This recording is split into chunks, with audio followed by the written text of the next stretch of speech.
আসসালামু আলাইকুম, আমি মোহাম্মদ মাহবুব আলী। আজকে আমরা আলোচনা করব ফুটিং ডিজাইন নিয়ে।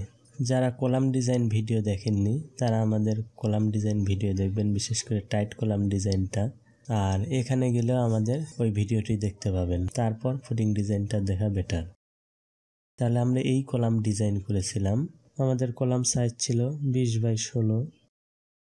এখানে ডেড লোড ছিল এত কিপ এবং লাইভ লোড ছিল এত keep.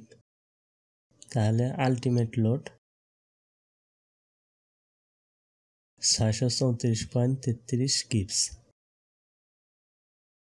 Self weight of footing 10% of dead load plus live load ধরলাম।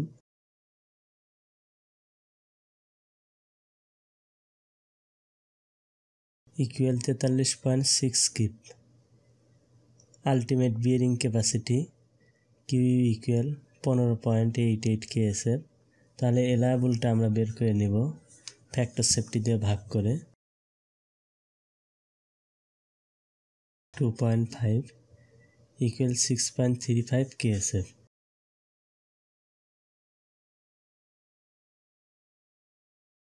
allowable bearing area AB equal total load ভাগ allowable bearing capacity।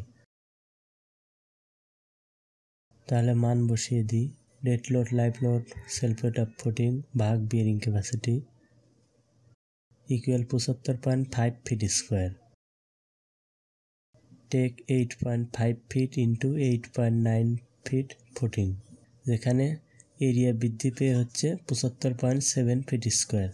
এখন P net upward soil pressure, অর্থাৎ প্রতি স্কোয়ার ফিটে ওপর দিকে লোডটা কত আসতেছে, P U divided by A B bearing area, P U divided by ফুটিংয়ের area equal 8.4 KSF. A prime C ধরলাম 3 কেএসআই, এফ ওয়াই ধরলাম 60 কেএসআই।